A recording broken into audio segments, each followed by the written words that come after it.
I'm live. I'm at the Blue Water Casino in Arizona. That's in Parker, Arizona. I'm rolling up the window because the wind is a little chilly at the moment. It's still not all that warm. The sun's out. It's warming us up, but it's not that warm. I've got to get use my phone to pull this live up so that I can, I've got to turn my speaker off because it's going to go through my speaker and give us some feedback. Anyway, I've got to find the live on my other phone.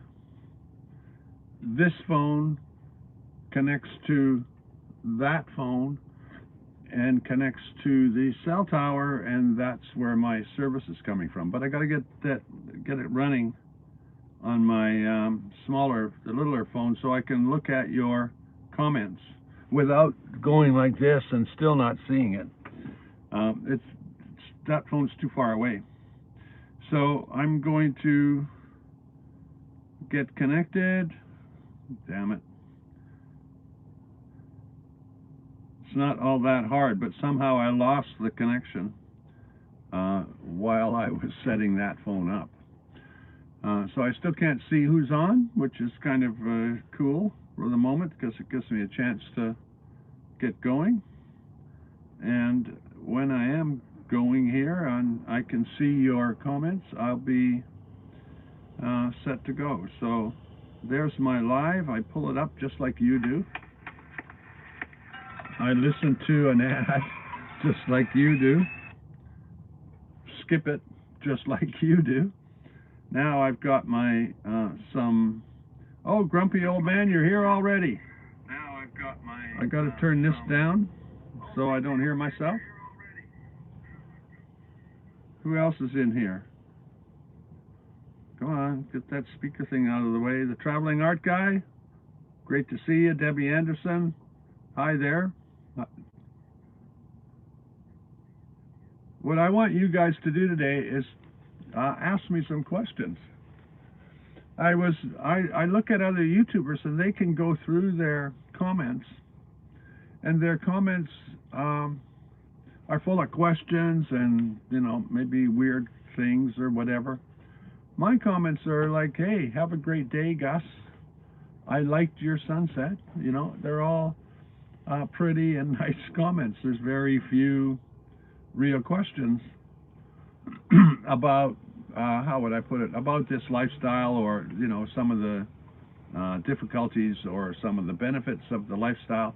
There's very few real questions that help direct me in terms of what we might talk about. This is actually a Sunday morning sermon, so we could be discussing anything that requires some sort of motivation or whatever.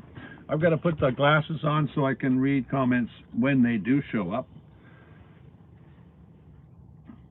Hey, thank you, grumpy old man. More fuel, more diesel. That's awesome. What does it say? Fuel, yeah. Awesome. How did I guess that? Anyway, I'm going back to the beginning to see what's on here. Debbie, saying hi. Schooley Palooza. Awesome. Good to see you here. I'm going to be over at that event pretty soon. As soon as I know where it is. Anyway, Schooley Palooza is actually, I came down here because the RTR is happening and I get to meet up all of my friends, but Schooley Palooza is actually going to be way more fun. The RTR, like, I've driven to the RTR site, and even when I was like a few hundred feet from it, there weren't many of those seminars that I wanted to go to. So I can't imagine driving 20 miles to go to that fairgrounds to watch any of the events that, or any of the seminars that they talked about. The reason is because the seminars don't, the subject matter is really, are sort of, in other words, they're talking about things that are not an issue for me. So and things that I don't think I can learn a hell of a lot from, and in fact, I would expect to go there and almost be argumentative with some of the concepts. because their lifestyle, the lifestyle that seems to be promoted most of the time, seems far too conservative for me. Anyway, it's awesome to see Schooley Palooza here, and everybody watching should consider going to Schooley Palooza. I'm serious. It's a way better event. More organic is a better way to put it. Best way for me to put it. The traveling art guy's asking me if I go to Mexico. I'm a little hesitant because I don't know how I'm going to change, what's going to change visiting Mexico other than the, what do you call it, the culture of the people in Mexico. The problem is that the way that I structure my trip, I really can never get more than a month in Mexico because of the other things that I want to do. And in order to go to Mexico, I have to throw out a bit of money for a month's worth of insurance. And my schedule is, because I'm a photographer, my schedule is dependent on and subject to the desires of some of the people that I photograph. So I could find myself buying insurance for a month, going to Mexico, coming right back in 2 days because of, some new planned thing that I have to do. And, I would basically have spent a whole pile of money on it, not a pile, but more money than I can afford if I don't need to go to Mexico. And then, like I say, I can only be there like a month, so I can't travel too far down. I can't go much further than Ensenada, basically, which is an hour from San Diego. So I don't really see the benefit, other than I get to see new places, etc.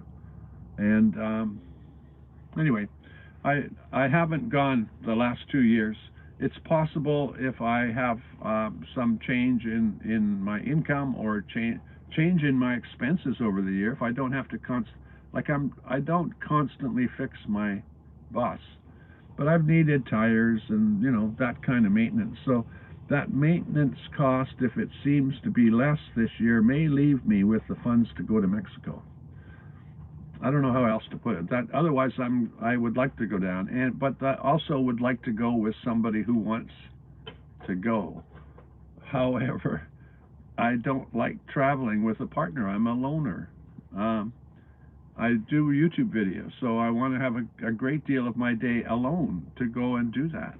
And I don't really want to, I've never met, like if another YouTuber wanted to go down there for a month, I'd go with them for sure. Because I'd have company, and I would have a friend who also needed some spare time by themselves, alone, to do their own YouTube videos. That's my biggest problem with traveling with people, is that they're relative to my lifestyle with no companion. They become a responsibility that it sometimes annoys me, because it means that I've got to make concessions in order to be with them. I don't know how to put that. So they become a dependent, almost like I picked up a child to take with me. So I don't I don't often hook up with other people to travel with. Anyway, that's an odd, I don't know how I got all the way around that story to end up talking about the reality is, going to Mexico probably means I would go alone, and it's just a little bit more difficult to go into a country that doesn't speak your language, or I can't speak their language is a better way to put it. I'm in their country, I can't speak their language, and I'm trying to fumble around with everything on my own. It's just slightly more difficult. Anyway, so I don't go to Mexico, or I haven't been there yet. And my reasons for not going are obviously pretty dumb, because even when I hear myself talk, I think that's dumb. Grumpy old man, so what is your take on the new, what's going to happen with the RTR this year is, last year it's the only year I went, so it's the only one I can talk about.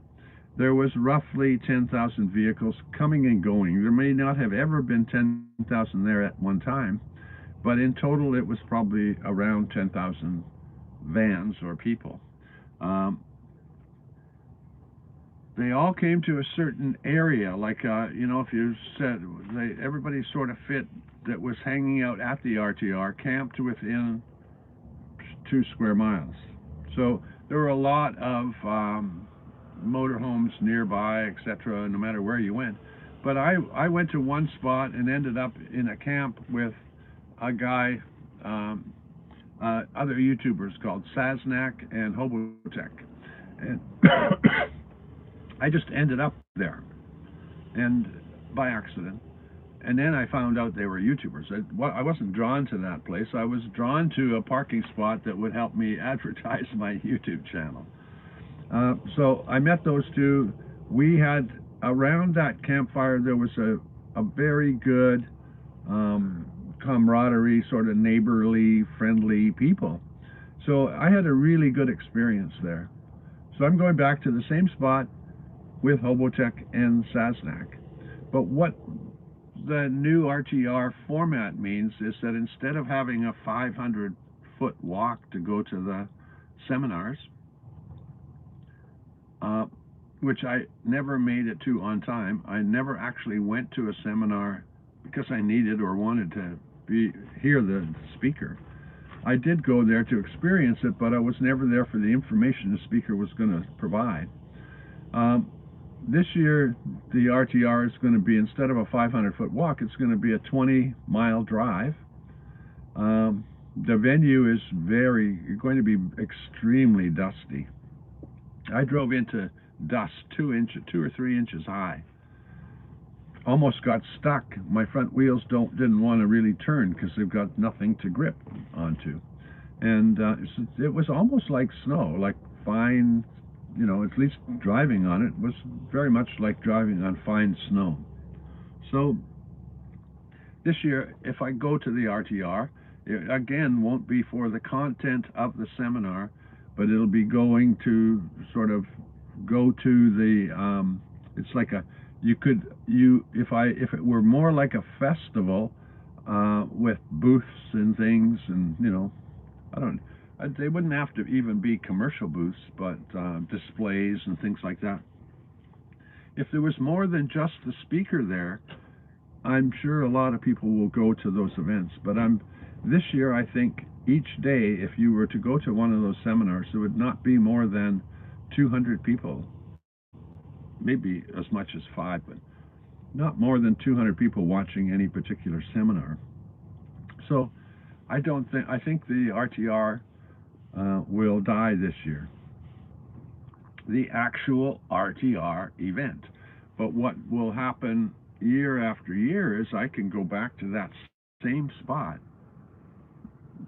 and the people I met and the other people who enjoyed the RTR, the meeting other people, will all come to Quartzsite, to the old RTR site, come and camp there for the last 2 weeks of January. It'll become a kind of a tradition.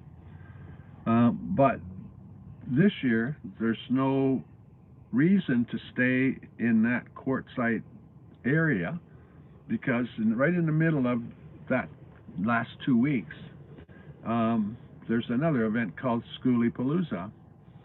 And if they can keep that running in a sort of, I think, in an organic fashion, then there can be an event like Schooley Palooza. But if this year they're talking about building seminars and stuff like that, just like the RTR did, which I think will end up attracting this similar number of people, not because there are millions or hundreds of thousands of schoolies. It won't be an event of just schoolies. It'll be schoolies plus a whole bunch of van dwellers, etc. So it'll grow to 10,000 people again. And they'll run into the same problem as Bob Wells did with the RTR.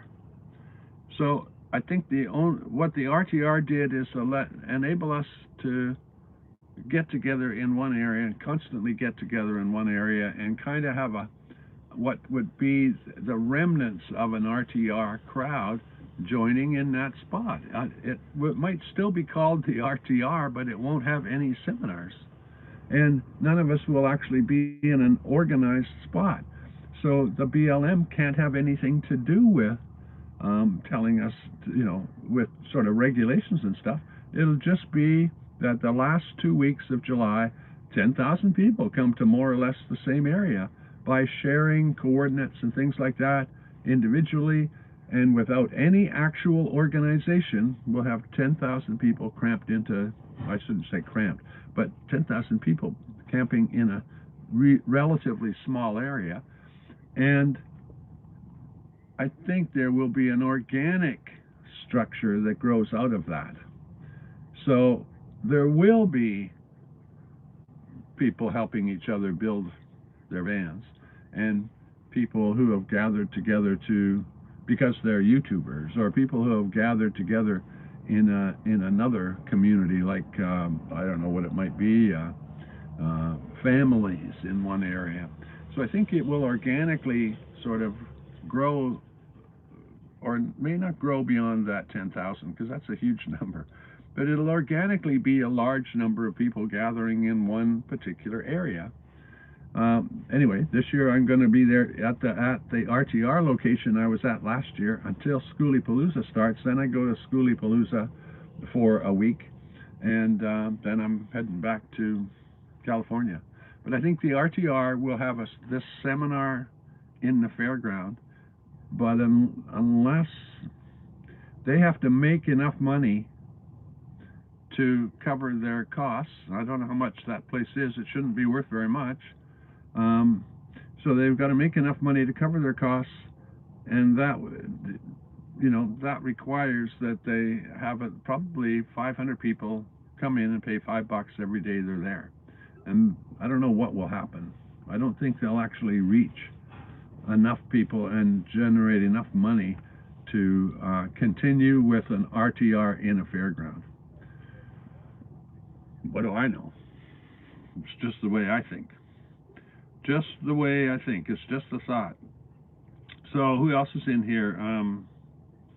Ninth Element. I'm having to scroll way back. Roy and Becky's Travels. We don't have a skoolie. What's that got to do with it? The Schooley Palooza will invites everybody to come. If you have a tent, basically you can come on a bicycle and a tent. It's just a gathering of nomadic people using, how would I put it, using skoolies as a theme. But everybody should come and should want to come. It's really, how would I put it, it's a more organic RTR, at least so far. I don't know what, I've tried to talk to people about what it can be or should be in the future, but there are some people that seem to want it to be a lot like the RTR. And if they follow the same model as the RTR, they'll end up with the same demise. They may not, when they started the idea of sort of following the RTR model, they may not have known that the RTR was going to reach a state where it can no longer operate, which means that they may be willing to change that mindset. But if they do carry on following the RTR model, it's, I don't know how to put it. It'll end up in the same boat, meaning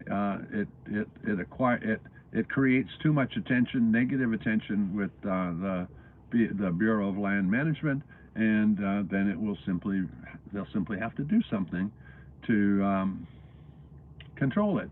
But if they don't have anybody to contact, if they don't know who's controlling it, and there is no controller, they won't have anybody to talk to. What I'm saying is that if I posted my coordinates and 5 people came along, and then one of the people that came along to join me posted that 5 people came to join them, and little groups of people gathered that are kind of each other's friends, or just gathered together somehow. So almost organically, there's no sort of governing body that BLM can talk to.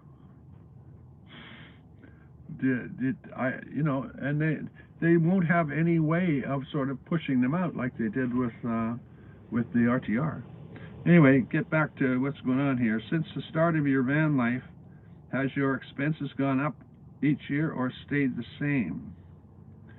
I'm not that's Grumpy Old Man asking that. That's a really good question. In my lifetime, my expenses have always been what I made. I've always spent everything I earned, everything I have made. So I've never been a saver. So this lifestyle, I'm on a fixed income as far as being a retired guy.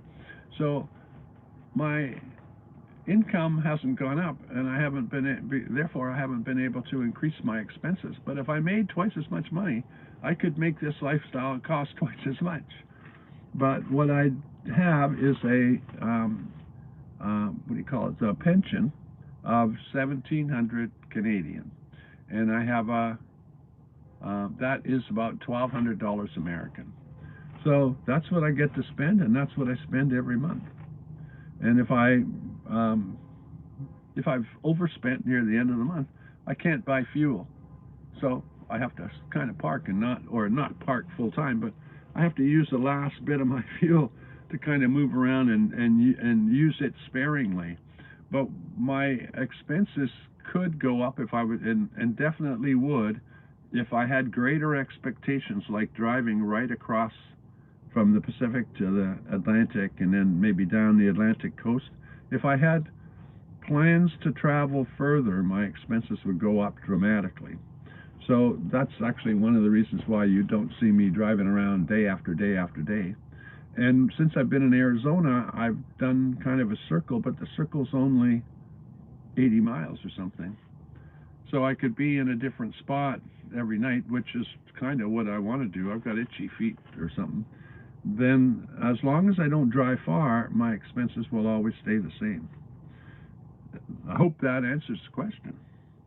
Ninth Element, good morning. Yeah, good morning to you too. Hobotech and Sasnak are awesome. Yeah, that's the thing that if I had camped around in a different campground that wasn't friendly and wasn't supportive, that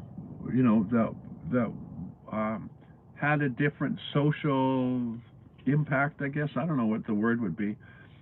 If I wasn't camped with a whole bunch of nice people, I might have had a different idea of what the RTR is or could be. But because I hung around with some really, like right now, I'm camped, about 50. I'm not camped. I'm in the casino, but I'm here because my friend Flip, who was at the RTR, we parked together for 2 weeks. We haven't seen each other for an entire year. We managed to get in touch with each other. Now I'm parked more or less the same distance as I had been at the RTR. He's a good friend. He's somebody I like. He's cool. We have some fun. But he's over there and I'm over here, and we still have our own life. We're not bothering each other too much. And when we do interact, it's not like I need you, you need me. It's all about, short little fun conversations and stuff. So we both feel comfortable. We're got friends around. We can go talk to people and talk to each other. But mostly there's a certain amount of camaraderie and stuff like that comes from, at least from the RTR. Now, how did I get around this? I don't even remember the question. Hobotech and Sasnak. I have to tell you something. When I drove up, when I parked in my campsite, which turned out to be beside Hobotech and Sasnak, I had no idea they're YouTubers, so I just parked. And then Sasnak, I think it's Stan, came over and said, "We're going to have a campfire over there, and we want you to come." I call him a good old boy, meaning he was thoughtful, polite, and he seemed to be thoughtful, polite, and sort of caring and helpful. But the actual invitation left me with the feeling almost like I had a responsibility to go and join the campfire. which is, and that the people around the campfire wanted me to come, and I felt included because he was clearly going around like a host, inviting people. Now, if I had just driven up and he didn't come, the first time I went over to the campfire, I would be feeling like an intruder, possibly. How would I put it? And if I wasn't welcomed, or it seemed difficult to get into a conversation, if I got there at the wrong time, then I wouldn't have necessarily felt that I was being included, or that my attendance was desired. So what Sasnak did is go around and invite everybody, and if they responded the same way as me, everybody knew they were invited, and everybody knew they were wanted, and everybody knew that they were welcome at that campfire. So, given we were all strangers to begin with, at least I was, that interaction probably generated or created this friendship and camaraderie around the campfire that existed every night. So when you're saying Sasnak and Hobotek are awesome, that's exactly my belief too. I thought it was like Sasnak, when he came and asked me to join, it was like he was being a good host. And that's why I'm saying a good old boy. It's a sort of a generous, friendly, community-oriented guy. Anyway, that's my impression. I'm sticking to it. Ninth Element says people have been going to quartzsite for decades. Bob just elevated it. The legacy that he left behind is like-minded nomads coming together and forming friendships through camping and snowbirds. Exactly. Who's that did this $13 thing? I'm going to scroll down to that. The Traveling Art Guy. Thanks very much. Yeah, what Bob left behind is like the RTR will, no matter what happens to Bob Wells and his seminars, the RTR will continue because people have learned to come together and in that sort of, what do you call it? They have learned to come together in a friendly manner with the intention of meeting other people, and that will just keep going on. What happened this year is that I decided I was going back to the same spot, telling people that I was going to go back to the same spot. Then I saw Hobotek saying the same thing, and then I saw Sasnak saying the same thing. So the three of us, not that, like, they're huge YouTubers compared to me. It's not going to be like I'm not their equal, but I'm going to go back to the same spot too, because I know that a lot of people saw where I was, and if they want to come and see me or hang out, they will just drive to the same spot. And probably year after year after year, many people will do exactly the same thing. So, it's like, how would I put it? He showed us how to get together in the one spot, gave us some dates, and if we keep doing it every year, it'll keep going on.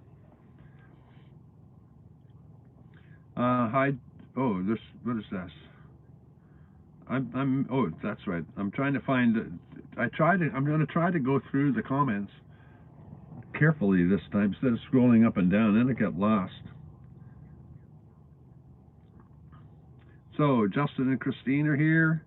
Ninth Element, of course. Roy and Becky's Travels. Howdy, Justin and Christina. That's the problem when I'm reading through. Sometimes I'll start to read a comment and realize no one's talking to me. They're talking to each other, which is cool. That's just that I have to filter them. And Ninth Element, ABSB, always be snowbirding. Snowbirding. Do you know how hard that was to say? My mind wanted to say snowboarding, not snowbirding. Anyway, weird. It's weird things that happen in one's head. Oh, hi, Roy, Becky's, watching my favorite camps. Catching on, oh yeah, okay, so we're just people going around. So what should today's sermon be about? Hallelujah! We found an awesome campsite. The other day I found a campsite with my friend, and a few people talked about, they wanted more information about where the campsite was, or they wanted me to add it to an app. And this is just, I'm just referring to a couple of comments that are there. I don't use these apps to find places. And the reason I don't use them is that every time I have looked, they've suggested they were actually weird suggestions for me. Places that were not as good as where I was already at, or places that I knew would not be the best that I could do. So I've never used them. I do use Trucker's Path to find, when I'm driving down I-5, to know where the next rest stop is, or something like that. If I'm traveling from A to B and traveling fast, then I'm going to use that Trucker's Path to tell me where the next gas station is, stuff like that, some information. But I have never used an app to tell me where to go. And my video the other day about, meeting my friend and, agreeing to drive the same road, and we're gonna drive together and find a place to camp. That was about, the whole concept of the video was being adventurous enough to go and explore and be, going learning learning a little bit more and experiencing different kinds of environments. Now, whenever, like my impression of these locations that you find on these apps, it's my impression because I live in a city like in Vancouver. So if you go to the app, then it tells you, go to Spanish Banks. Well, when thousands of people go to the same location because they're not adventurous, they're not willing to go and find their own spot. They only go to one spot where it's like safe. Then that spot, my Spanish Banks in Vancouver, that spot is under so much pressure. It's really hard for cities and communities and other people, to keep it clean, because there's, not that van dwellers in general are dirty and throwing things away, but some of them are. Some of them are pretty lazy that way in terms of cleaning things up, and some of them will just throw stuff away. So it only takes 2% of the population to be like bad actors, and have 1,000 people show up at my beach. And the 2% that are bad actors is 20 people throwing their garbage out. So what happens is that society gets a very bad reputation of van dwellers because of that small percentage. And if there was only 50 people that visited the spot occasionally, you might be successful at having it not be trashed. But if you have thousands of people visiting that spot, it will always get trashed. Always it will get trashed, because that 2% of people will arrive, especially if it's popular. So I'm completely against these apps. I'm completely against using them. We're not, how would I put it? We do not have to be dependent on people's experience to have a great time. We're going to find our own beautiful spot, or maybe it's not so beautiful, but we're going to find our own story by following our own path. Following my path to that place doesn't provide you with anything.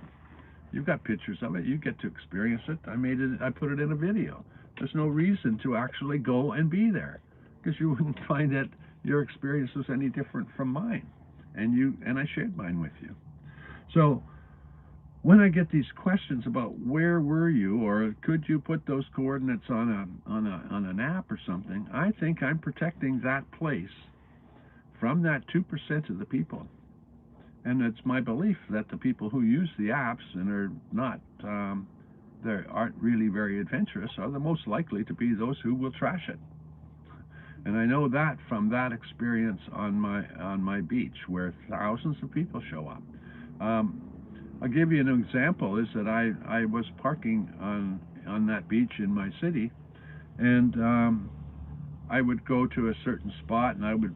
It was a relatively small area on the beach where there were about 25 spaces, and I parked there kind of every night.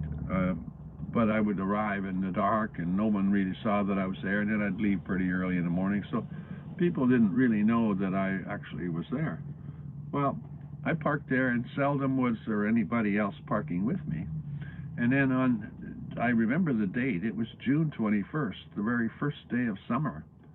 I drove to go to this place that had been habitual for me, and there were no spots.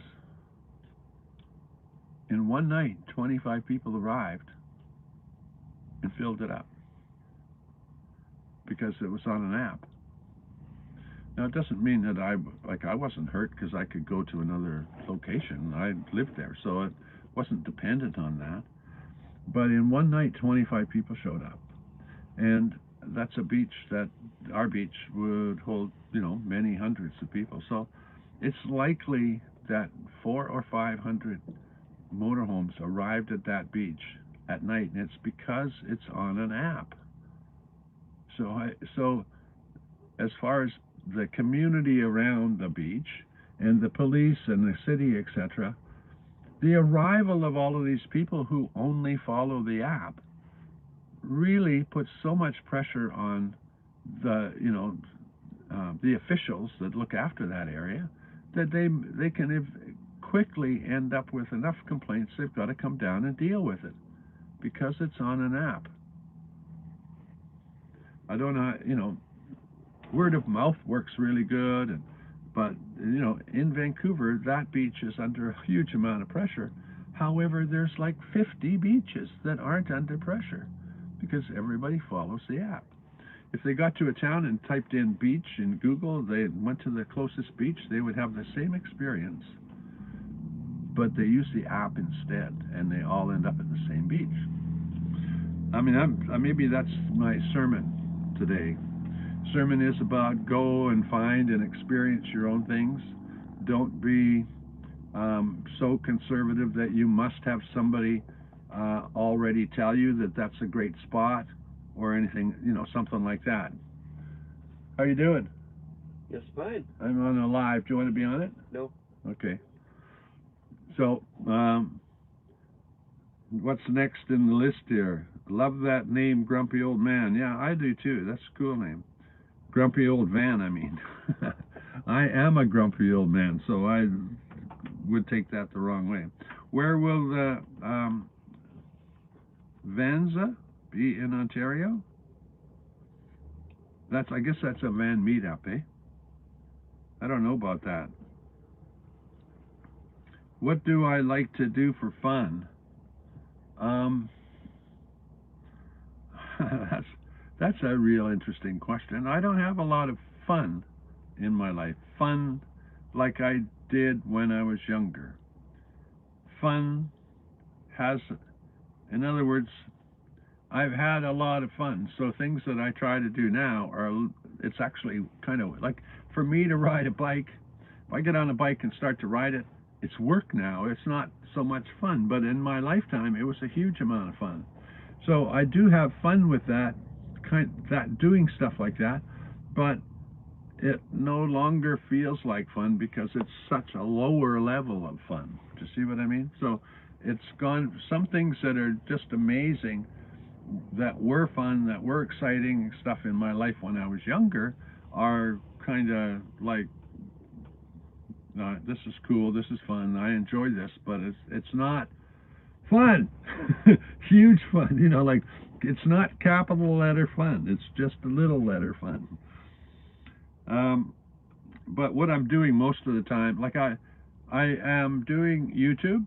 I spend a lot of time communicating with potential models when it gets a bit warmer. I spend a lot of time organizing our get-togethers with those models. Then I spend a lot of time fixing, or not fixing, but preparing their images and editing their images, and a lot of time doing YouTube. So all of that is fun. It's just that it's also all work. Maybe that's a better way to put it. I'm a kind of a workaholic, but I only work at stuff that I want to do or think is going to be enjoyable. People will go to quartzsite and will not go to the RTR. I don't see. Well, you're right. That's from Mickey D. I don't see them having an RTR like a actual event at any time in the future. Like this will be the last one, and because I don't think the fairgrounds will turn out to be too successful. And then if they can't put the seminars out on BLM land with the campers the year after that, then the RTR as we knew it will be over. But there will still be a rubber tramp rendezvous, and the quotes will be on the rendezvous part, where people all gather and come together in the quartzsite area year after year after year for the last 2 weeks of January. I think that'll just keep going. What's next on here? Ninth element. Everyone keep. I want to go to Descend on Ben too, but what I've got an issue. Not. I have never paid. Well, I shouldn't. One night I paid for camping. I went to a campground, one RV ground once, and I didn't like that at all. I have never paid for camping anywhere. I don't like the idea of an admission to VanLife events, and so how would I put it? For me to go from my city to Bend and pay that fee and return to my city, in other words, for it to fit into my budget, it just gets harder when they're charging for the event. And because I'm not a party kind of, I love human interaction, but I'm not so much a party person. I would want to go to Descend on Ben because it sounds like a great place, but it also seems like it's a bit party-ish for me. But I hope to go there. I was thinking about it this year. I just didn't have the budget to get there. But it's we should have. I would really love to see. Maybe there is a website. If anybody knows of a website that lists all of these events, I would really like to know about it. Because what I've got, what happens is I hear about Descend on Ben. I go to that website, but on the way from, say, Vancouver to Descend on Ben, there may be something else that I'm missing. So it'd be really great if somebody would start a van life kind of, I don't know, event coordination page. Some page that would put all the events relative to van life and RV life, etc., list them all in like date order. That would be really cool. Then when I'm trying to figure out where I'm going and what I'm doing, I would have this website to refer to, and I would be able to go to, say, one event, then to another one, then to another one, and create a kind of travel trip. But what's happened, because I've only been at this is my third year coming south, and last year was the first event I ever went to at the RTR. It's kind of hard for me to kind of sort out how I can go to one, go to the other, and not burn millions of gas, like too much money in gas. Man, I'm way behind you guys in terms of the comments. Are you cold without a beard? No, that's ninth element. The beard's never kept me warm. It was like anyway. The only reason, like you can see already, it's starting to grow again, and I have to, in order to stay clean shaven, I've got to shave too frequently. So I'll let it grow a little bit and then cut it off. The only reason that it grows is because I don't want to shave every day, and I don't give a crap what I look like. I'm not shaving to look good or anything like that. I only take it off because it will get scrubby and rub against my neck and stuff, and it's not really uncomfortable. I'm comfortable with it. But every time I look in the mirror and this big beard is there, I just get tired of looking at that and then decide to cut it off. And of course, um, it's content for YouTube. Kind of laughing about that, but it's true. Please check out Paul Barger. Yeah, I know Paul. I don't know him. I haven't met him yet, but I follow him. He follows me. He has a step van and will be a big camp there next to Hoboken. I'm not sure where he's going, but the party was last year was maybe not even a quarter mile from where we camped, where Hobotech and Sasnak camped, and so we'll be very close to that again this year. And yeah, I'll be seeing him because in fact, I saw the other day that he's getting together with a bunch of other bread truckers, and or not step van truckers, and they'll be all parked together in the same spot. So, Traveling Art Guy, thanks again for the super chat. That's awesome. East, west, down and out. Hi, Gus. No question, just saying hi. Yeah, hi there. Then old grumpy old Van there. What would be the 5 basic things that you get while starting? Well, it should be easy, because the first thing you have to do in van life is be able to sleep. So you need to set up whatever you're going to do to sleep. That is usually a mattress and some kind of stand that keeps you off the floor, but you could just put a mattress on the floor. Then you need something that will enable you to drink water or something. In other words, you need some liquids. So, for example, you could buy these $1 dollar or two a gallon kind of containers with water in them. When you've got enough of them, you can take them to there's a lot of vending machines that will sell you a gallon of water for like 40 cents, $1 or something. So wherever you go, you can fill up water with something as simple as this and never really invest a cent. Well, I shouldn't say it. I got to buy this bottle first time for $1 and then fill it for 40 cents. So I guess my investment is 40 cents to have a water supply. But you need to have a way to, drink water, because that's something we have to do all the time. You don't necessarily need anything to cook in, because you can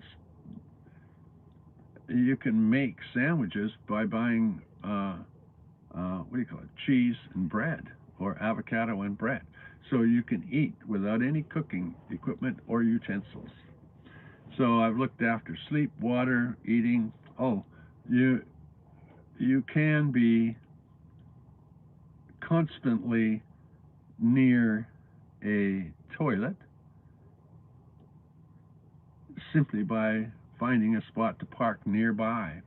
So you can park beside a 24-hour 7-Eleven or a gas station or anything that offered that service for 24 hours. In most cities you can do that. In the smaller towns they don't have necessarily 24-hour kind of places. So you'd need something that would hold a container that you can poo in. Maybe a bucket, put a plastic bag in it, and then that's solved. So what I've gone through are the most obvious things. You need sleep, you need water, you need food, you need some place to get rid of the excrement. And what else is there? You need some form of climate control. So if you're in a place that's potentially cold, you need blankets and a sleeping bag. Done. That's my 5 things. In fact, when I started, I bought a mattress, and then I knew, because I bought the mattress, I knew how big my bed frame needed to be, and then I bought a sleeping bag, and I slept in my bus. And then I think maybe before that, or at the same time, I bought a butane stove, cheapest thing there was. Everybody should understand, when I started, I bought the bus because I thought I wanted to have this lifestyle. but I hadn't been living this lifestyle, so I didn't know I was going to want it. So everything I did to begin with was I was never married to it. I didn't buy a bed that I'm going to have for the rest of my life. I mean, I've kept it this long, but that wasn't the intent. I bought things, bought everything I bought was kind of as cheap and as little as I needed, just to cover the needs, not to make it luxurious or make it pretty or any of that stuff. I just bought stuff that would allow me to experience living in my bus. And I wasn't even married to my bus. I could have, at the time, said, oh, I don't like driving this, or it's too big. I'll sell it and get something else. I could have changed my mind about anything that I invested. But the point is that the 5 things you got to look after is like you must have a way to drink and eat and poo. Those are 3 things. Then you need to have a place to sleep and keep yourself warm. And that's it. And all these people, at first I then started looking at, after I bought my bus, I started looking at a lot more people who built buses. And, I paid like, in American dollars, I paid about $3,500 for my truck. I paid $45 in Canada. And then I started looking at people who were building buses, and they were their budget was $40,000 for the inside, and I'd be like, what? Wait a second, the bus is never going to be worth $40,000. At least in my mind, I don't think you can make a little bit because you've done some work inside, but you would almost never, in my mind, pay yourself back for the costs of materials, the cost of appliances, and your labor costs to build it. I don't think you would ever get that back. So if somebody's budget was $40,000, it probably cost them $60,000 in terms of labor to put it in. I don't think they'd ever get $100,000 for this old bus. But maybe if they did a wonderful job, there would be somebody out there who would buy it. But I never thought of that. I don't think of this bus as an investment. It's a tool. The tool becomes an investment that helps me travel, but it's not something that I ever would expect to ever get my money back from. So I don't throw as much money as I can into it. I throw as little as I have to into it. So I have a different sort of concept about that. That was about the 5 things. Now, what do we got in terms of any other questions here? Vanman, Viking Vanman is being said hi to by Ninth Element. Who else we got here? Oh, Ray and Becky's Travels. Good to see you here. That was an awesome campsite. Well, it was an awesome campsite, but on the way, we're talking about where I was the other day, and mentioning that I had found this awesome campsite. As I left, I saw piles of garbage that I didn't notice on the way in. Just piles of garbage from people who have either local people who came and threw away junk, or campers who came and made a mess. And that's why I don't. I give everybody enough clues how to find the spot, but if they can't see the clues, they'll never find it. But anybody who came to this area and goes, okay, so what he showed me was a part of the river. The river's flowing, like when you look at the river, it's flowing to the right, which means that he must be on the California side of the Colorado River.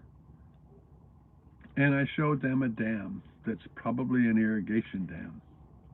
So if they went to that area and looked for a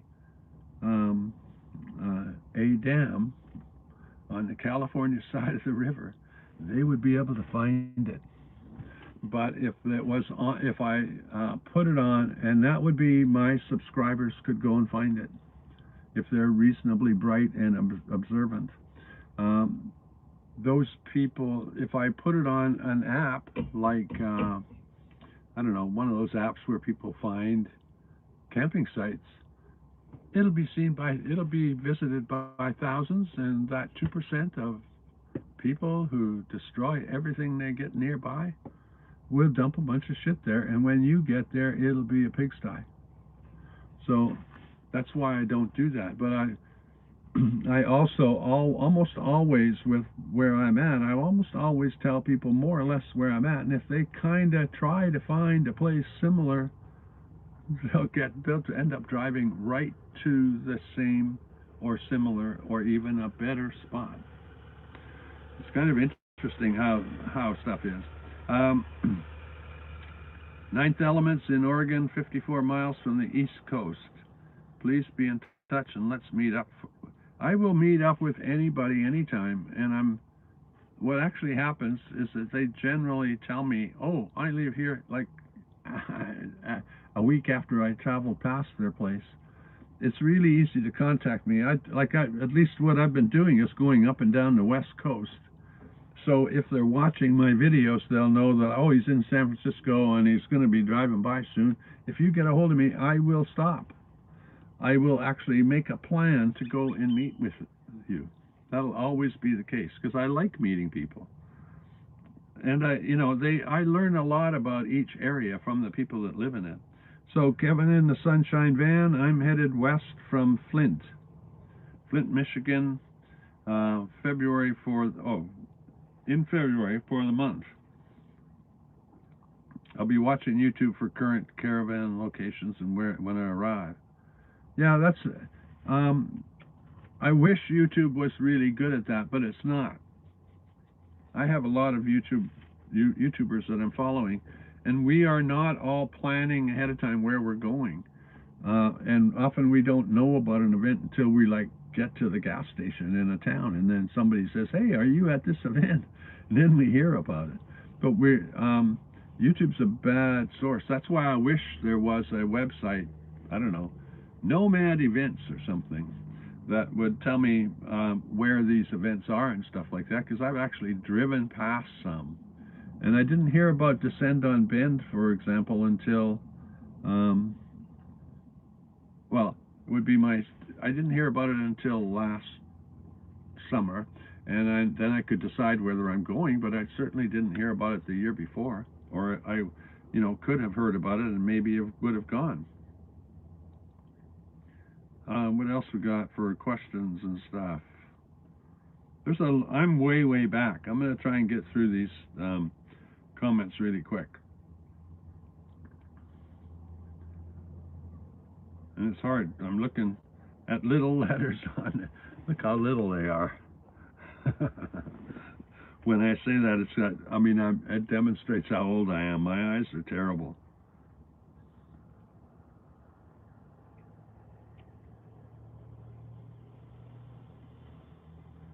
Yeah, well, Ninth Element, I think, is talking about the cost of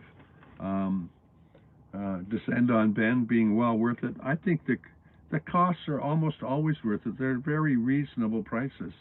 Like Jamie had a van build and was charging $75. The actual cost of $75 for 2 weeks for 2 weeks in the desert is absolutely not bad. It's 14 days, $75. What's that? $5 a day or something? It's not a bad price. The prices are never too much. It's just, anyway, it's all a matter of priorities in terms of where money goes. My income is limited. I'm already limited in terms of my income.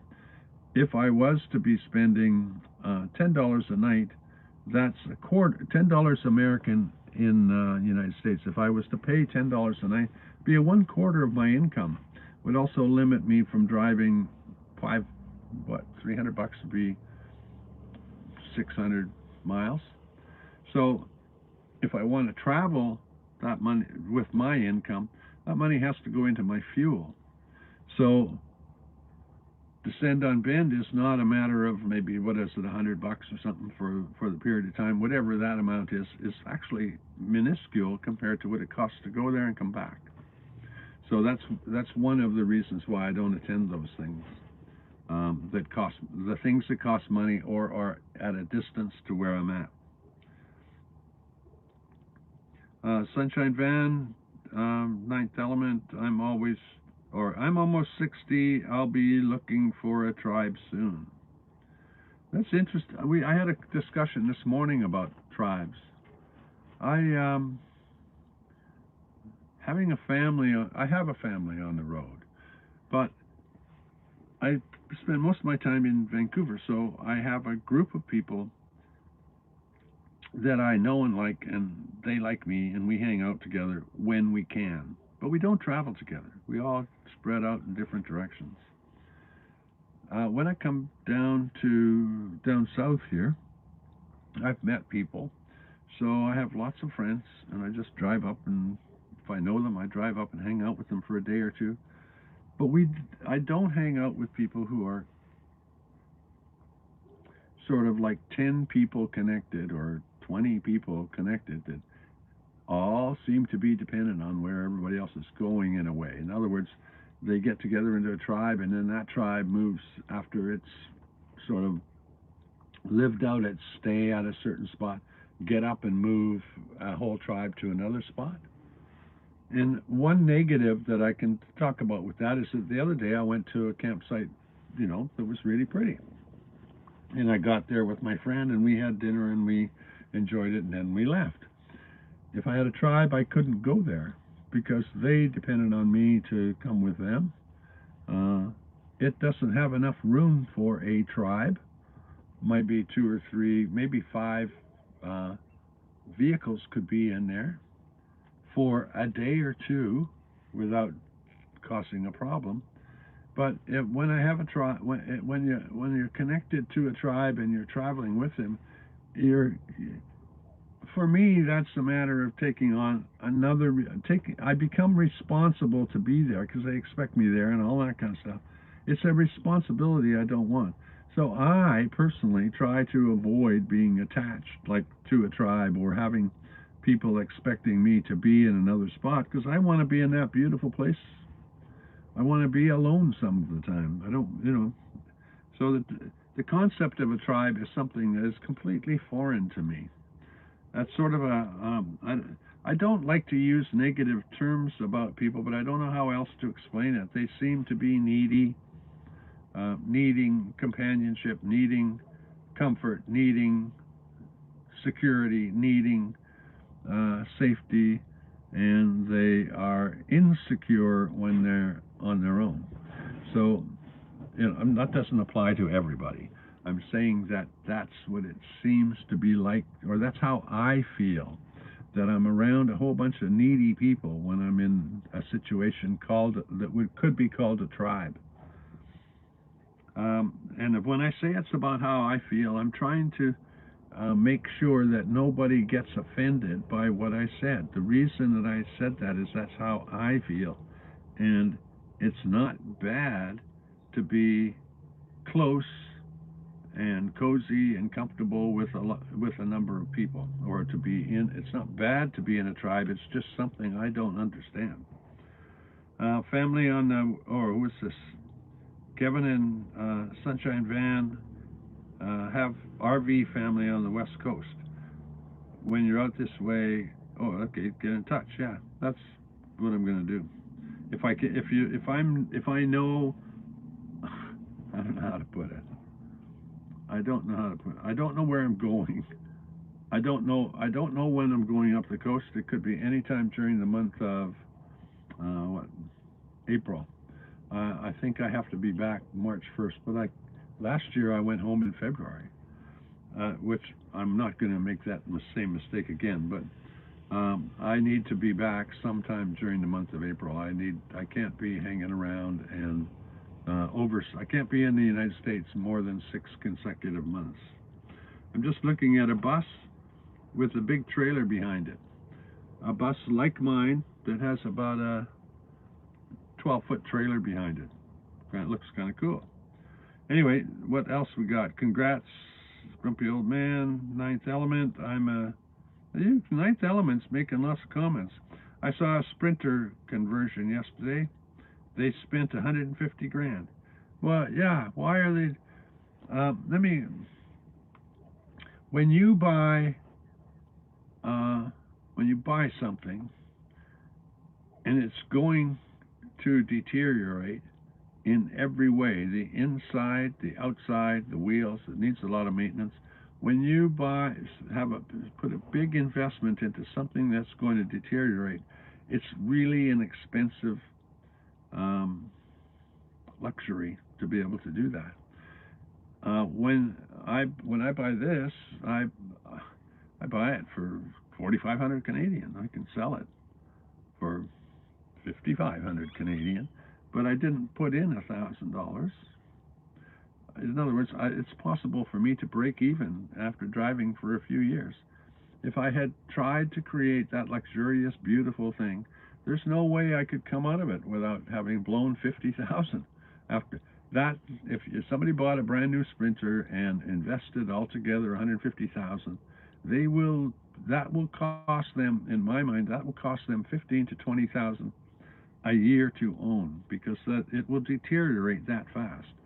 And we know nobody buys, when I say nobody, very few people buy a vehicle with the intention of having, driving it for 10 or 15 years. I have a friend who does that, but I've never done that. I bought a vehicle with the intention that it fits my needs right now, and sometime later on it won't, so I'll replace it. So that people look at possessions in a different manner. I look at things that I buy are like something that's supposed to supply me with a service, like a wrench. The service is being able to hold on to a bolt and let me turn it. And a vehicle, the purpose of this vehicle is to get me from A to B with enough stuff so I can sleep. And so to me it's a tool, and it's always going to depreciate, and so I can see no point in putting money. It's better for me to be buying land. Like if they have 150,000, in my mind they'd be better to have a $5,000 vehicle and a $140,000 down payment on a piece of property, because that $140,000 down payment will keep their $140,000 in their pocket, instead of buying something that deteriorates and make sure that it's costing them every day. Chrome just posted a video today of one of his spots on the island. Yeah, I saw that video, and Chrome and I are very much the same. I don't travel as much because I think he's gotten used to, he's gotten used to being alone in those campsites. First of all, because it's very beautiful. He's like me. He can make great video from it. He's like me. I don't want to make it look like Combs like me. We're like each other in that we're both friendly with people. We meet people all over the place. We like to be with people, but we don't want that guy hanging around and hanging around and hanging around. We don't want, he's fine by himself. He'd rather meet a new person every day than have the same person following him around everywhere. And he's the same in the sense that he knows that if he was to put the coordinates of every location that he went to visit, they would all be trashed every time he goes back to them in the future. Or there would be 50 people there, and he wouldn't get that alone time. And all 50 people would be saying, "Hey, thanks for telling us where this is, Chrome." He'd have all these groupies hanging around trying to, who can't do what he's doing. They can't travel like he does. They can't do it because they're not actually thinking for themselves. They're following his path and saying, "I went on the same tour as Chrome did." This is not what this life is about. When people don't have the ingenuity to go and travel and have their own experiences. I mean, imagine going to a place and say, "I went to that place Gus went to, and it's nowhere near as good and wasn't as pretty as he photographed it." Well, guess what? That's our job, is to make the place, or my job, is to make the place that I'm in as interesting and as gorgeous as it is. I don't have to tell any lies, and I'm seeing it from my eyes, not from your eyes. And it wouldn't be pretty to, like all the places that I go that I turn into something gorgeous and stuff, they're not actually going to be gorgeous to everybody. You have to have my eyes and experience the world the way in which I do in order to have a similar experience. Well, you don't. You have your own experience, which is good. What else we got? Flat parking spot on 1/3 of an acre, high-speed internet. Oh, in Eugene. Awesome. If you're in Eugene, I always travel through Eugene when I'm going north. Janice Lala, we see the same screen, only I have it dark mode, so it's much easier to see. Yeah, I don't know. I use dark mode too. I appreciate that. Janice Lala, oh yeah, okay, that's Ninth Element talking to Janice. Linda Tripp, needy. Linda Tripp, you love that? This needy, the word needy. Well, that's I've been married, I've got kids. I was a boss. I had many employees. I have spent my life around people who sometimes couldn't occupy their time by themselves, and then they'd come over and spend some time with you. I've spent my life with people that were kind of needy, that were clutchy and would grab a hold of me. And I just don't need that so much anymore. Egg and hash browns, that's awesome, because that's what I had for dinner last night. I agree with your feelings about tribes. Would rather be solo and make my mistakes and victories in the private.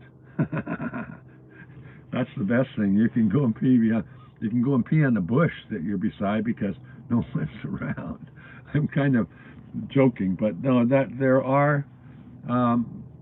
there's advantages to hanging out with people, but it's just not my way of being. I've got itchy feet all the time. I don't want to stay in one place for 5 days because my friends like it. I would be going there with them, and then I'd take off the next day.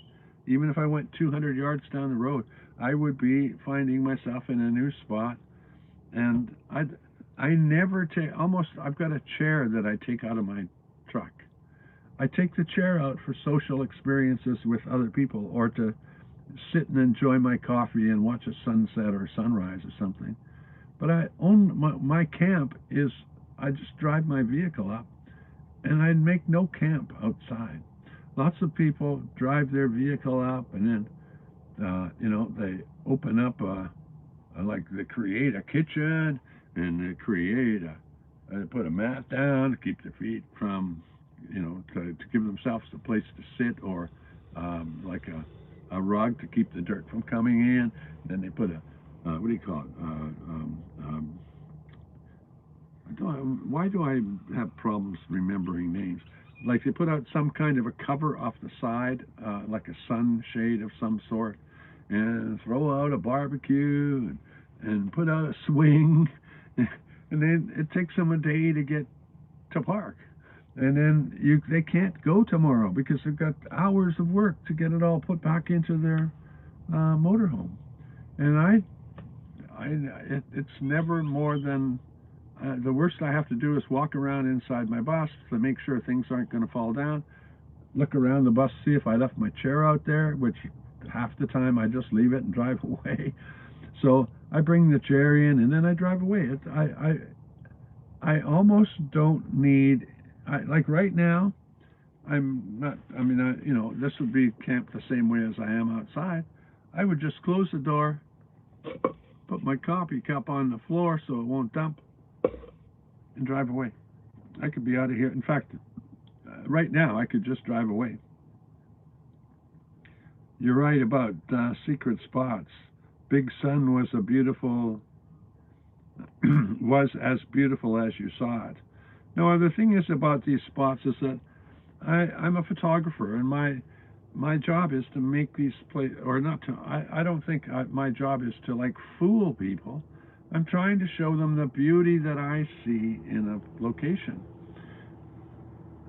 That doesn't mean that it, in fact, is beautiful. There could be In other words, I could be on the beach with the oil refinery on both sides of me, taking a picture of the ocean on the sand.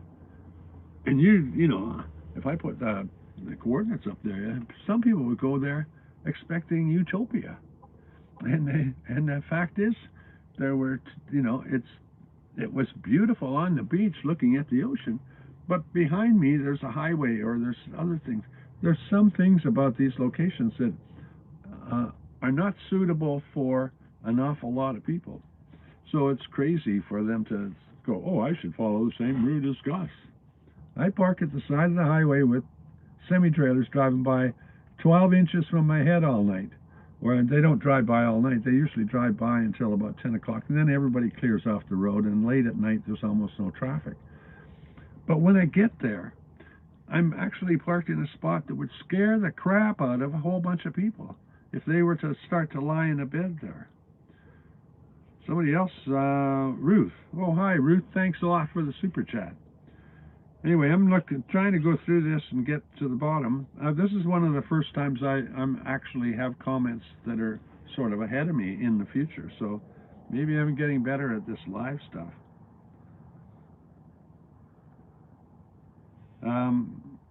Heat Seeker Bus. We are new friends, and I'm enjoying your channel. Heat Seeker, we're us bus guys. We're all in the community. I'm probably going to see you at Schooley Palooza, if not somewhere at the RTR.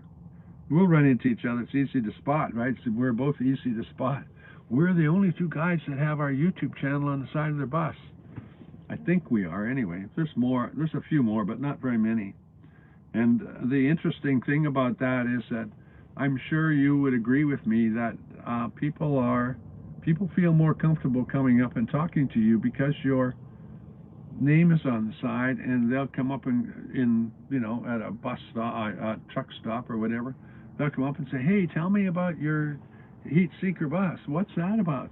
What's this? And so they'll come up and talk to you because it's kind of a way for friendly people to know that, or to be introduced to you in a sense in advance. So people will just walk up to my bus and say, hi, Gus. And I'm like, oh, hi there, who are you? And they'll forget to tell me who they are because they think we already know each other.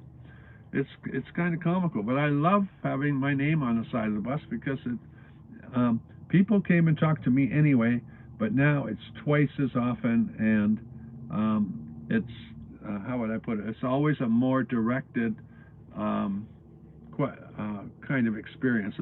In other words, people aren't coming up to me timid. They come up to me as though they already know me and that we've been introduced. This is probably a better way to put it.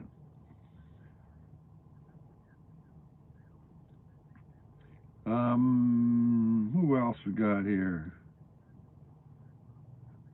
Yeah, Heat Seeker Islix is from Quebec, just like you guys. You are.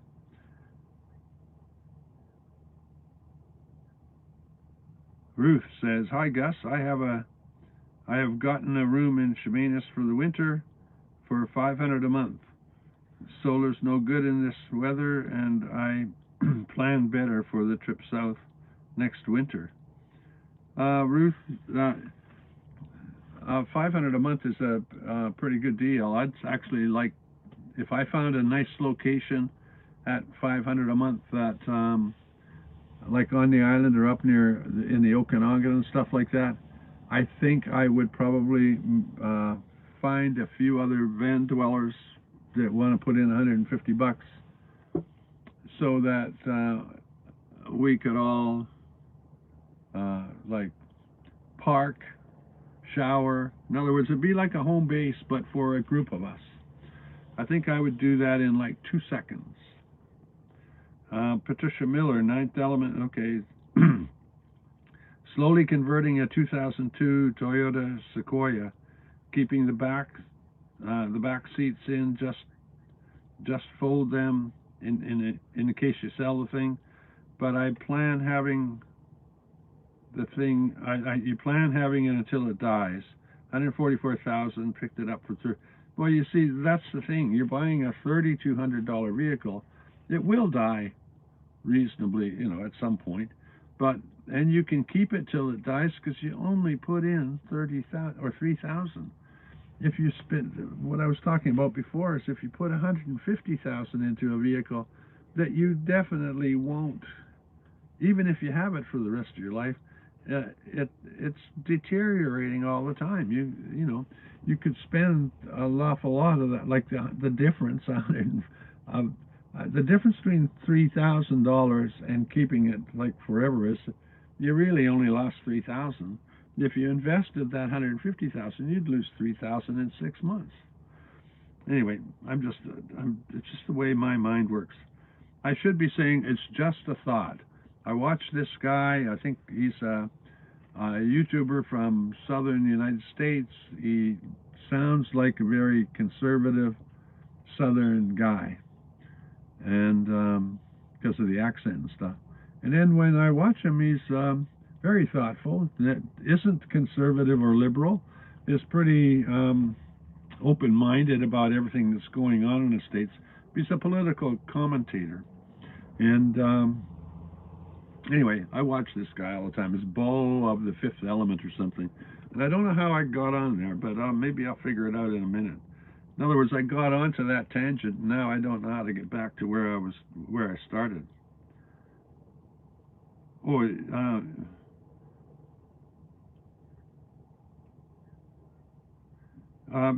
Jules Journey says, Gus, you be you, don't worry about others. Like, I don't know how anybody would get the impression that I spend any effort on what other people think of me. I did when I was younger. Of course, I had sort of, I needed to worry about my ego and things like that. And I cared, I was, had to make sure I looked good. I wanted to make sure I sounded good, but look at me now. I'm just rambling to any number of people out there in the universe.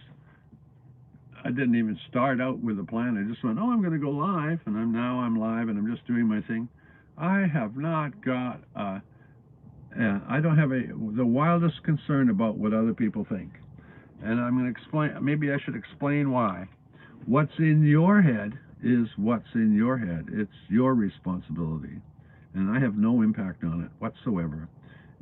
If you believe you think you know something about me, you are always just projecting your own ideas on me. So, for example, if you went, oh, he's an arrogant guy, it's because you're afraid of ever showing that you aren't arrogant. You're afraid of showing that you are confident. It's always the other person. I'll give you a good example. If two people, like one guy has a coffee, or there's a coffee on a table, and we both want me and you want a coffee, and we both grab it like this, and it goes back and forth. And then one of them lets it go and calls the other person greedy, who in fact is greedy. They're both wanting the same thing, right? And then one says, you're greedy. Well, the guy who said he's greedy is having the greedy thought.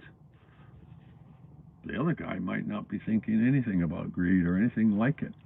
But the guy who said you're greedy is the one that is having the greedy thought. So the point is that what I'm trying to say is that I never worry about what people think of me, because they're only thinking about themselves, and it has zero to do with me. Simple as that. So somebody says I'm selfish, I will understand that they are a selfish person. Pretty bizarre, eh?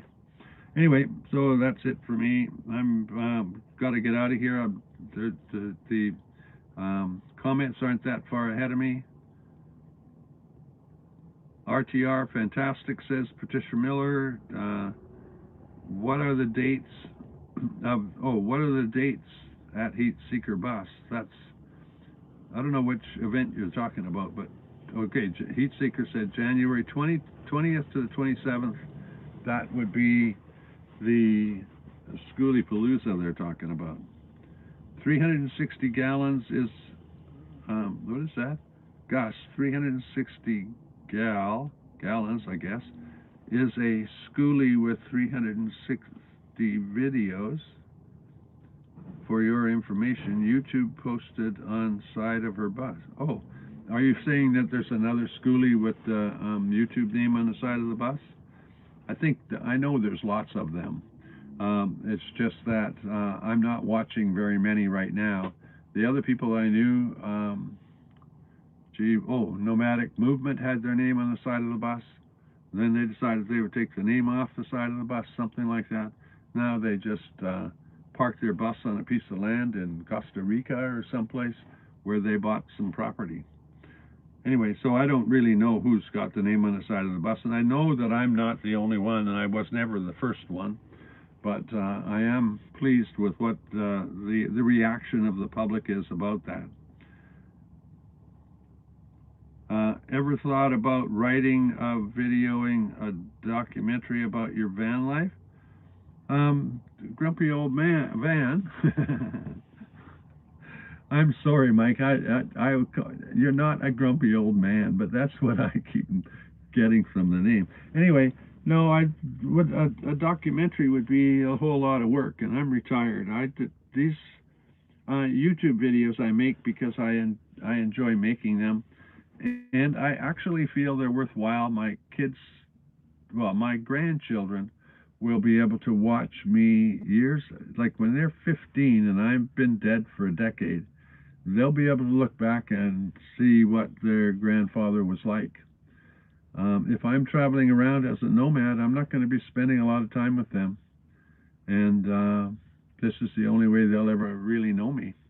And it's important to me because when I was a kid, I didn't have any grandparents that were still living after I was maybe 5 years old. So I didn't have any experience with grandparents other than like those very young memories about how cool my granddad was. But that's it. And I don't even know what he did. I don't even have a clue. So I think it's important. My videos are kind of they are a diary that my grandchildren will be able to view. Now they'll probably look at it and say, shit, my granddad was an asshole, or my granddad was this. But it will at least allow them to know who I was, whether or not I was a thoughtful guy or an interesting guy. But they'll learn a lot about me just from watching my videos. And I won't have to actually work at like a documentary. I won't have to try and put the story together because the story just happens as I complete it each day. Like the music in my video, first thing I'm going to do when I finish this video is go through all the music because I'm getting bored with some of it and try and get some better stuff. I think soon I'm going to make a video about these things like YouTube speakers, something like this that has helped create my videos, because when I first started I was using this phone, and the only way I could tell what it sounded like was how this sounded, and this would because it's so tinny in a sense, there's no bass in it, I wouldn't have any idea what your experience would be because I didn't have a way of sort of replicating the sound you would hear. Anyway, time to go, guys. I've got to, what's the bottom here? Bottom message, Chrome out. Oh yeah, you're saying goodbye too. Thanks. I'm going to try and make a video tomorrow, but I don't know what it'll be about. Maybe I'll make it about those speakers I'm talking about and how much they help me create videos. Anyway, thanks guys. It was kind of fun. I wish I had an actual sermon. I think when I'm finished these chats, I often think that I did possibly help people understand certain things about van life, or get motivated to try van life, or get over whatever their fears were about van life. But sometimes I'm just rambling. Anyway, have a great day. It's Sunday. Peace. Turn it off. There we go.